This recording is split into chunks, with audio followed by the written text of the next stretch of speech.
এই ব্লগটা অ্যাকচুয়ালি কালকেই শুট করে ফেলেছিলাম। এডিটও মোটামুটি কালকে হয়ে গেছিল অর্ধেকটা। কিন্তু কেন আপলোড করতে পারিনি কালকে একটু পরেই জানতে পারবে। তো দেখতেই পাচ্ছ ব্রেকফাস্টে আজকে কি আছে। তো সকাল সকাল বেরিয়ে গেছিলাম দোকানে। আর দোকানে গিয়ে কিনে নিয়েছি একটা সার্ফের প্যাকেট, কারণ অনেক দিনের কাপড় জমা ছিল, তো সব কাচতে হতো। অ্যান্ড ফাইনালি আজকে আমি একটা লাঞ্চ বক্স অর্ডার দিয়েছিলাম, অনেকদিন আগেই দিয়েছিলাম, তো ফাইনালি আজকে সেটা ডেলিভার হয়েছে। And I am really very happy. আমি অনেক দিন ধরে ভাবছিলাম একটা স্টিলের লাঞ্চ বক্স নেবো, তো ফাইনালি আমি সেটা কিনে ফেলেছি। অ্যান্ড যেটার কারণে আমি কালকে ভিডিও আপলোড করতে পারিনি সেটা হচ্ছে কালকে সিরি আমার হাতে মেহেন্দি পরিয়ে দিয়েছিল। ঠিক আছে, তো এবার এক হাতে আমি ঠিকভাবে সব কিছু অপারেট করতে পারছিলাম না, তো হাতে মেহেন্দি পরে বসেছিলাম।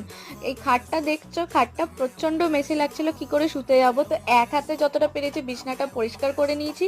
অ্যান্ড শুতেই যাব তখন মঞ্জু আক্কা বলল যে তিরুপতি প্রসাদ রাখা আছে, খেয়ে